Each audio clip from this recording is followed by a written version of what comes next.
तो हेलो मेरे प्यारे बच्चों, तो मैं आपका स्वागत करता हूं आपके अपने YouTube चैनल कांति एकेडमी में। ठीक है बच्चों, तो आप सभी लोग कैसे हैं?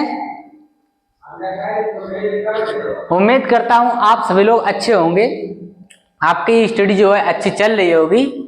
थोड़ा बिजी था क्योंकि जो है आपके लेक्चर सभी प्रोवाइड नहीं हो पा रहे हैं, इस वजह से जो है टीचर वगैरह ढूंढने में प्रॉब्लम हो रही है। तो आपके सभी लेक्चर्स प्रोवाइड कराने के लिए ये थोड़ा वीडियो डेली नहीं आ पा रही है आपकी। तो आपकी जो है कुछ दिनों से एक दो दिन में आपका ये सभी प्रॉब्लम फिक्स हो जाएगा। डेली वीडियो आएंगे आपके पास। ठीक है बच्चों, आपको जो है फिजिक्स, यहाँ पर फिजिक्स, केमिस्ट्री, मैथ और कम्युनिकेशन स्किल इन इंग्लिश और मैथ फर्स्ट सेमेस्टर में, अप्लाइड केमिस्ट्री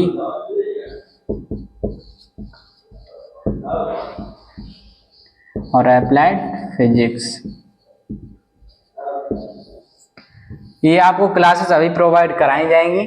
ठीक है, इस 4 क्लासेस आपको यहाँ पर मिलेंगी। ठीक है, तो इंजीनियरिंग ग्राफिक्स की क्लास जो है आपकी एग्जाम होने से 1 महीने पहले जो है प्रोवाइड कराई जाएंगी। ठीक है, या उससे पहले भी प्रोवाइड कराई जा सकती है, क्योंकि इंजीनियरिंग ग्राफिक्स में उतना डिफिकल्ट नहीं है इंजीनियरिंग ग्राफिक्स उसमें। लेकिन जो है डेली अगर आप 1 महीने तक 2 घंटे दे रहे हो इंजीनियरिंग ग्राफिक्स के लिए, तो आपके उसमें नंबर जो है अच्छे आ जाएंगे। ठीक है बच्चों, तो आज की इस वीडियो में हम देखेंगे अप्लाइड केमिस्ट्री का चैप्टर 1 है, ये लेक्चर नंबर 3 है हमारा। ठीक है बच्चों, लेक्चर नंबर 3 है। इसमें हम देखेंगे क्वांटम संख्या, और क्वांटम संख्या के बाद देखेंगे इनके प्रकार क्वांटम संख्या के।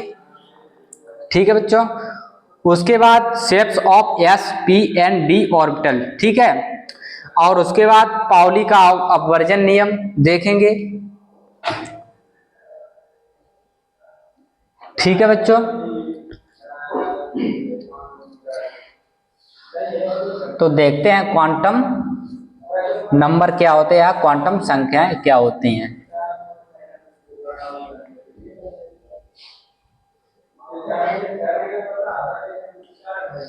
क्वांटम संख्या जैसे कोई भी इलेक्ट्रॉन है आपका, इलेक्ट्रॉन को सबसे पहले आप समझ लीजिए,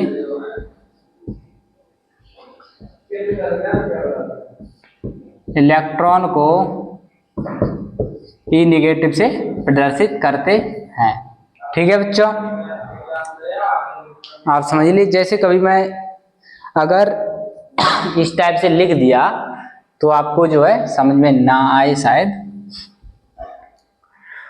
तो इलेक्ट्रॉनों की वास्तविक स्थिति,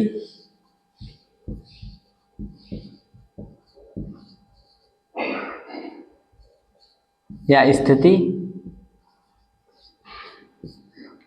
इलेक्ट्रॉनों की स्थिति और इलेक्ट्रॉनों की ऊर्जा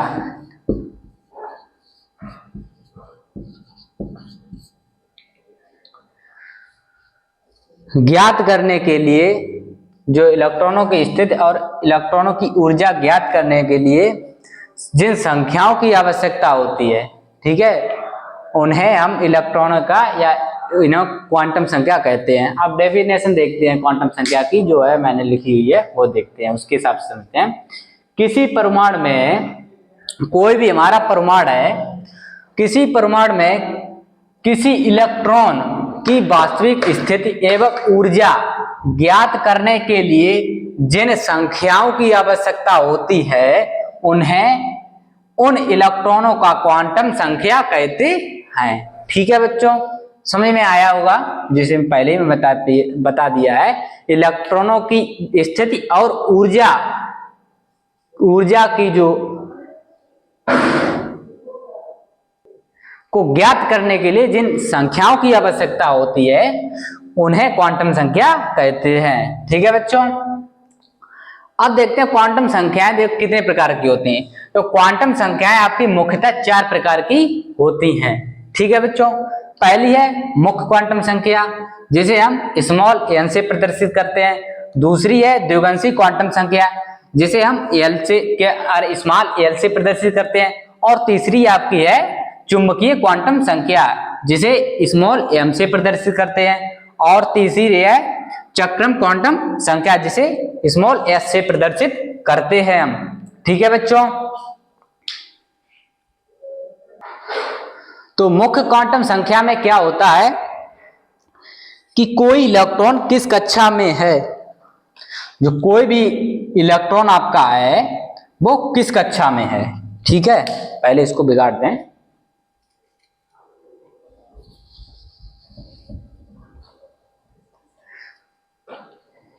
जैसे कक्षाएं हो गई के और एल, एम, एन। ठीक है, तो मुख्य क्वांटम संख्या, हाँ मुख्य क्वांटम संख्या में क्या है, कोई भी इलेक्ट्रॉन जो है किस कक्षा में है ये हमें यहां से पता चलता है। और द्विगंशी क्वांटम संख्या क्या होता है, देखो कोई भी इलेक्ट्रॉन जो है किस कक्षा में, किस उपकोष में है। जो द्विगंशी क्वांटम संख्या होता है तो उससे पता चलता है कोई भी इलेक्ट्रॉन आपका है वो किस कक्षा के किस उपकोष में है। ठीक है, उपकोष जैसे आपके हो गए S P D F, S P D F, ये आपके उपकोष हैं। ठीक है, और तीसरा चुंबकीय क्वांटम संख्या से क्या पता चलता है कि कक्षक। ठीक है, कक्षक में कितने इलेक्ट्रॉन है, कक्षक जैसे ये आपके इस टाइप से कक्षक। और चक्रम क्वांटम संख्या क्या समझते हैं, थोड़ा मोटा मोटा समझ लीजिए आप। चक्रम क्वांटम संख्या में कैसे पता करते हैं, चक्र क्वांटम संख्या में इलेक्ट्रॉनों की स्थिति देखते हैं, किस स्थिति में इलेक्ट्रॉन है। ठीक है, इसमें कक्षक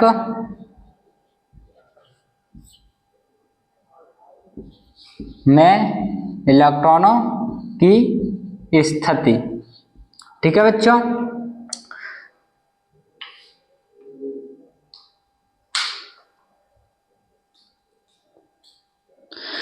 तो मुख्य क्वांटम संख्या की जो है खोज जो है हमारे बोर जी ने की थी।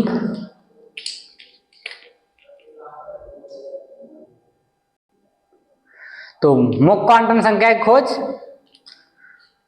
बोर ने, और द्विगंशी क्वांटम संख्या की खोज सोमरफेल्ड ने, और चुंबकीय क्वांटम संख्या की खोज लैड ने, और चक्रण क्वांटम संख्या की खोज चक्रण क्वांटम संख्या की खोज 2 वैज्ञानिकों ने की थी, यूलेन वेफ ने और गोल्ड स्मिथ जी ने की थी। ठीक है बच्चों, अब आगे देखते हैं। इसके बाद हमारा टॉपिक है क्वांटम नंबर हो गया। अब इसके बाद है shape of S P and D orbitals. अगला टॉपिक है हमारा shapes of S P and D orbitals. ठीक है बच्चों, तो हम यानी कि इसमें लिखा गया है शेप यानी कि आकार किस टाइप का होता है, एस और पी एंड डी ऑर्बिटल्स का। ठीक है बच्चों,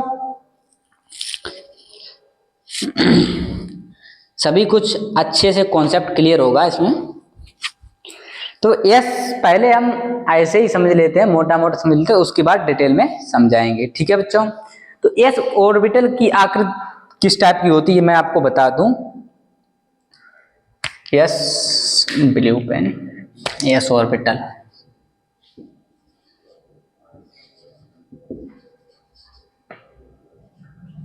का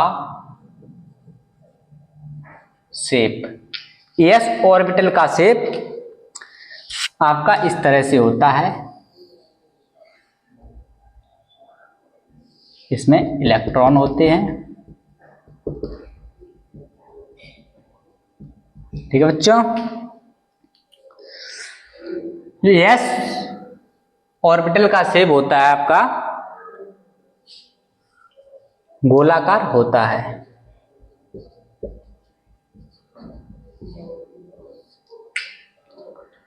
और उसके बाद पी ऑर्बिटल का shape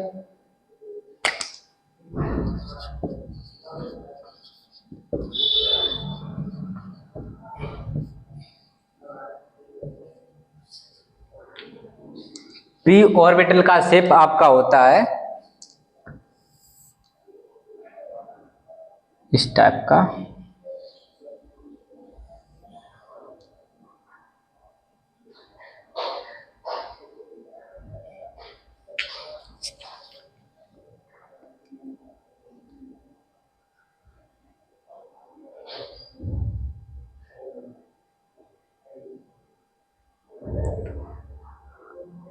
dumbbell shape.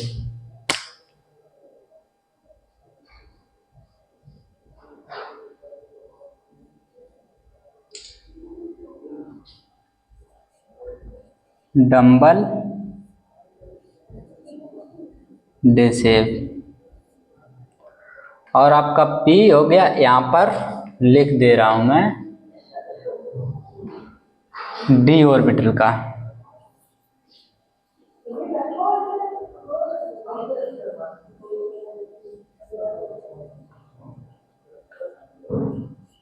D orbital का शेप आपका होता है डबल डंबल शेप का। ठीक है बच्चों,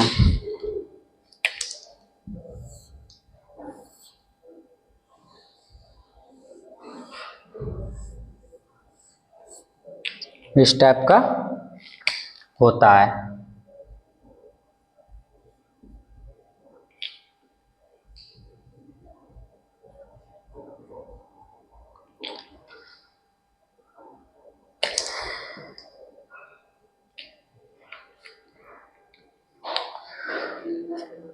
तो एस ऑर्बिटल का शेप गोलाकार होता है, पी ऑर्बिटल का शेप डबल सिंगल अरे सॉरी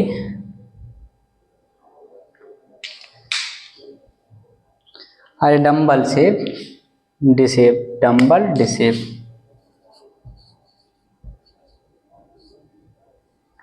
और ये डबल डंबल डिसेप।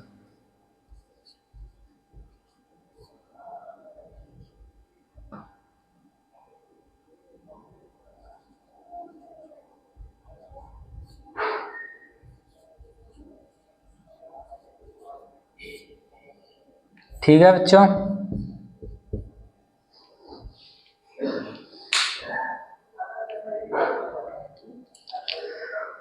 तो एस ऑर्बिटल का शेप गोलाकार, पी ऑर्बिटल का शेप डंबल शेप का होता है और डी ऑर्बिटल का शेप डबल डबल डिसेप होता है।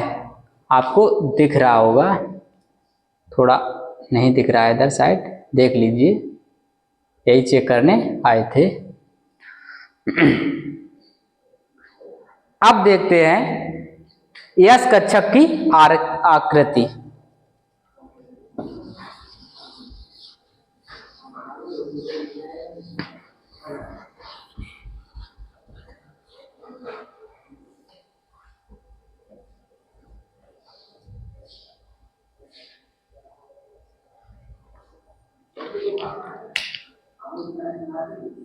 यस कक्षक आप नोट करते रहिएगा।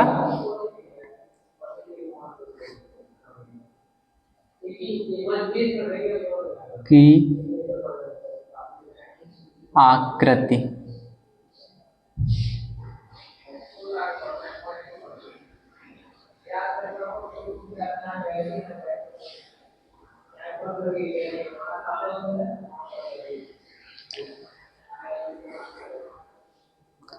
जो आपका मैं लिखा दूं या आप लिख लें, चलो लिखा ही देता हूं पूरा। एस कक्षक की आकृति, ठीक है, देखते हैं। एस कक्षक एस उपकोष में होता है, जो एस कक्षक आपका होता है एस उपकोष में होता है, ठीक है बच्चों। इसके लिए एल और एम दोनों के ही मान शून्य होते हैं। इसकी आकृति गोलाकार होती है, जो भी मैंने पहले ही बताया था, इसमें भी नीचे बना हुआ फिगर। ठीक है बच्चों, जिसमें सभी अक्षों पर समान इलेक्ट्रॉन घनत्व पाया जाता है। जो है इसमें सभी जो है उपकोष होते हैं, जो सभी कक्षक होते हैं, ठीक है, जो सभी उपकोष होते हैं उसमें जो समान घनत्व होता है। ठीक है बच्चों, प्रत्येक कोष के एस कक्षक की आकृति समान होती है। जो इसमें कक्षक की आकृति वो समान होती है, परंतु उसके आकार में भिन्नता होती है। जैसे 1s 2s 3s, इनके देखो जो आकार हैं, ये छोटा है सबसे, ये सबसे बड़ा है, ऐसे ही 1s 2s 3s ऐसे ही बढ़ते जाएंगे, ये छोटा है उससे बड़ा, उससे बड़ा है, इसमें आकार में तो भिन्नता है।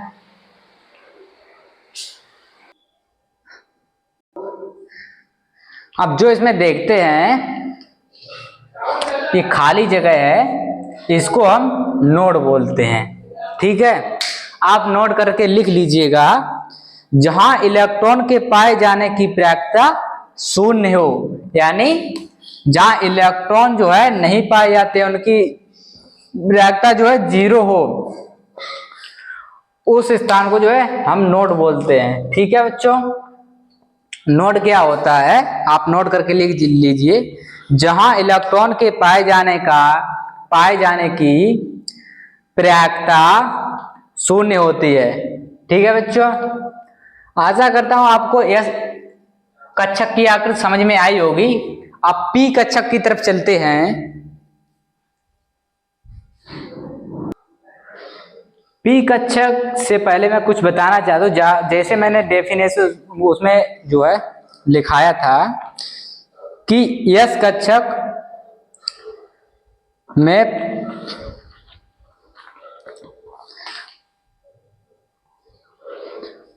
मैंने लिखाया था यस कक्षक यस उपकोष में होता है, इसके लिए एल तथा एम दोनों का मान शून्य होता है। तो मैंने लिखाया था इसमें एल का और एम का मान शून्य होता है, लिखाया था कि नहीं बच्चों, ये मैंने लिखाया था। तो यही जो है अब एल का और इसमें एम का मान जो है शून्य होता है। तो ये सभी के लिए एल का मान देख लीजिए, सभी उपकोष के लिए, तो 0 1 2 और 3, एस पी डी और एफ। एस के लिए एस उपकोष के लिए एल का मान 0 और पी उपकोष के लिए एल का मान 1, डी के लिए 2 और एफ के लिए 3 होता है। ठीक है बच्चों,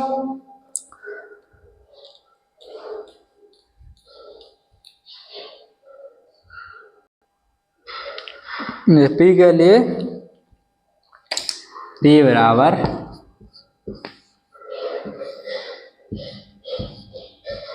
पी के लिए 1, तो -1 0 1, और डी के लिए इसमें 2 है, तो डी के लिए इसमें जो है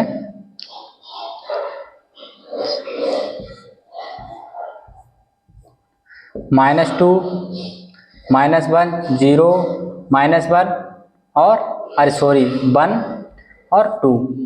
ठीक है बच्चों, देख लीजिए P के लिए L का मान 1 होता है, तो -1 0 बनाया, और D के लिए 2। ठीक है बच्चों, अब आगे देखते हैं P कक्षक की आकृति। P कक्षक की आकृति देखते हैं। P कक्षक P उपकोष में पाए जाते हैं। ठीक है बच्चों, जो P कक्षक होते हैं वो P उपकोष में पाए जाते हैं हमारे। ठीक है, P उपकोष के लिए L का मान 1 होता है। अभी जस्ट पीछे ही S उपकोष पढ़ाया था, उसके बाद मैंने बताया था, साड़ी बनवाई थी कि L का मान उसमें बताया था 1 होता है। ठीक है बच्चों, इसमें क्रमशः 3 प्रकार के कक्षक पाए जाते हैं। पीएक्स कक्षक, इसमें 3 प्रकार के कक्षक पीएक्स, पीवाई और पीजेड के लिए होते हैं। ठीक है बच्चों, पी कक्षक अक्षों पर इलेक्ट्रॉन, ये आपका इलेक्ट्रॉन लिखा है, इलेक्ट्रॉन घनत्व रखते हैं तथा इसकी आकृति डमरू टाइप का बोलेगा, अगर डमरू टाइप का होता है। ठीक है, डमरू टाइप की होती है इसकी आकृति। तीनों पी कक्षक एक दूसरे के लंबवत होते हैं, जो इस टाइप के होते हैं, देखो लंबवत।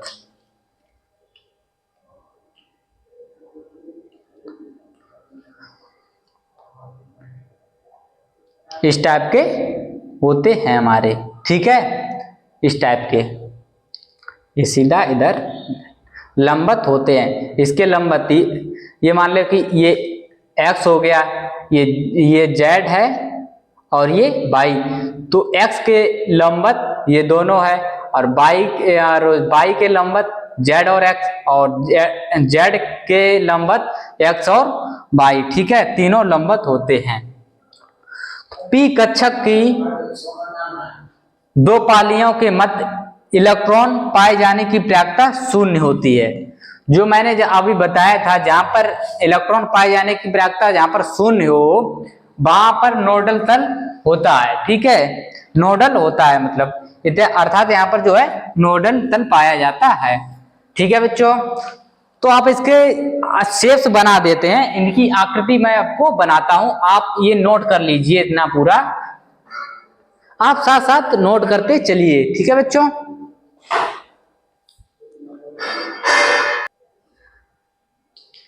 जो आपके ये शेप हो गए हैं, यहाँ पर आपका जेड लिखा है।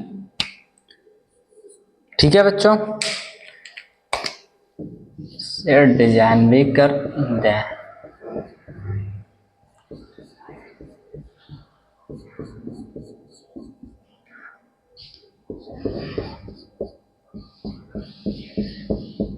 इन्हें एक साथ कैसे बनाते हैं देखिएगा, छोटा सा बनाता हूं यहां पर। तो पहले लेंगे पीएक्स लेंगे, ये PX, P Y, P Z, ये तीनों हो गए आपके।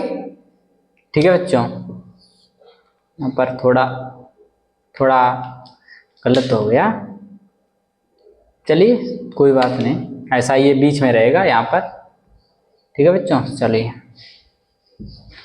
ये PX, P Y, P Z. ठीक है बच्चों,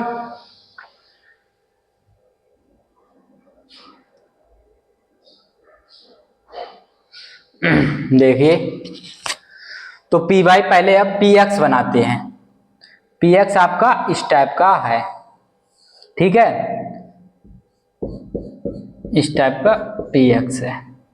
ये आपकी जो रेखा है बाई, ये एक्स है और ये यहाँ पर जाएगी आपकी जेड।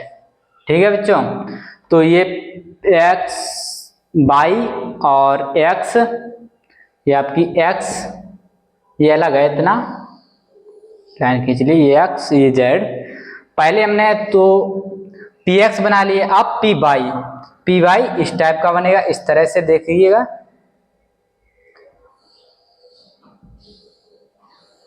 हट जा रहा हूं, पी एक्स बन गया। अब बनाएंगे हम पी जेड आपका इस टाइप का बनेगा।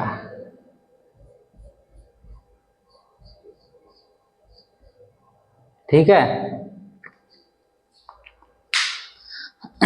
इस टाइप के तीनों बन जाएंगे एक साथ। ठीक है बच्चों, आपको समझ में आया होगा, आशा करता हूं। अब देखते हैं, अब बचा आपका डी कक्षक की आकृति। अब डी कक्षक की आकृति और देख लेते हैं हम।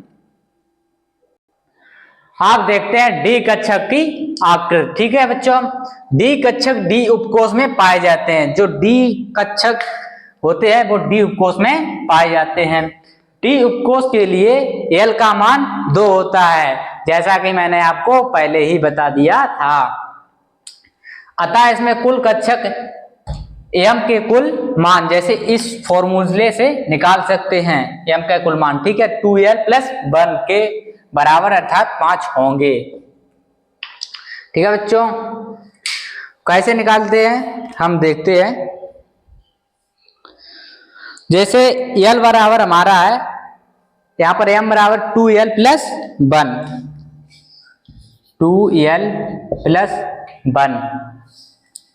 तो आपके मैंने आपको क्या बताया था, l का मान 2 होता है इसमें, तो आपको 2 into L 2 plus 1 is equal to 5 हुआ कि नहीं बच्चों, है। तो इसके लिए 2l प्लस 1 बराबर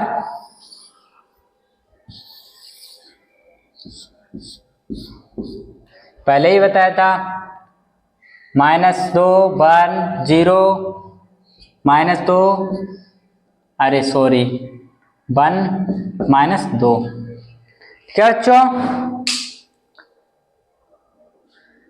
इधर +2 होगा, इधर माइनस और इधर प्लस रहेंगे, ठीक है।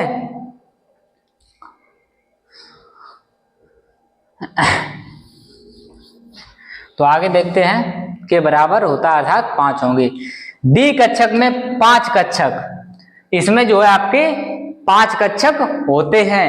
देखते हैं कौन कौन से 5 कक्षक, d x y, d y z, d x z, d x square y square और डी जेड स्क्वायर। ठीक है बच्चों, ये आपके सांकेत द्वारा दर्शाए जाते हैं। 5 कक्षक ये होते हैं, ठीक है। ये मतलब कि इनके संकेत हैं, ठीक है। प्रथम 3 कक्षक अक्षों के मध्य व अंतिम 2 कक्षों पर अभिविन्यस्त होते हैं, ठीक है बच्चों। अब इसके जो है हम आपको फिगर बना के दिखाता हूं, आप नोट कर लीजिएगा इसको पहले।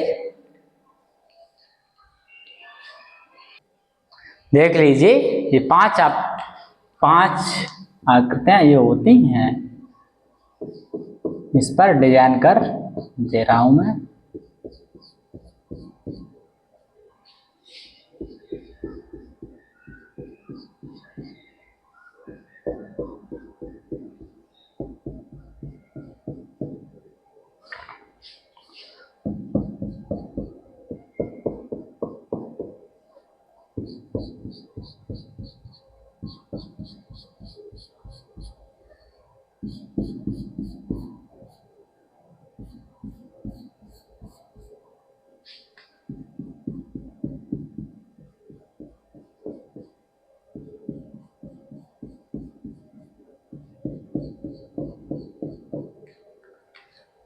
ये d x y, d x z, d y z और d square x square y square और डी जेड स्क्वायर।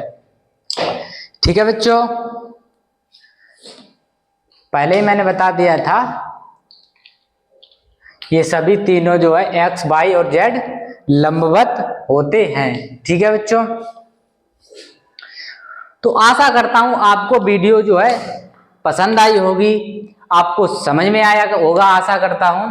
अगर आप मेरे YouTube चैनल पर पहली बार आए हो तो चैनल को अवश्य सब्सक्राइब कर लें, और वीडियो पसंद आई तो वीडियो को लाइक जरूर करें।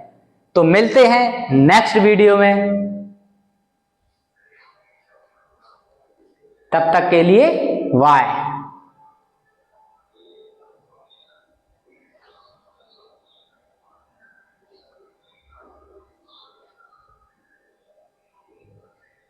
आप नोट कर लीजिएगा अच्छे से।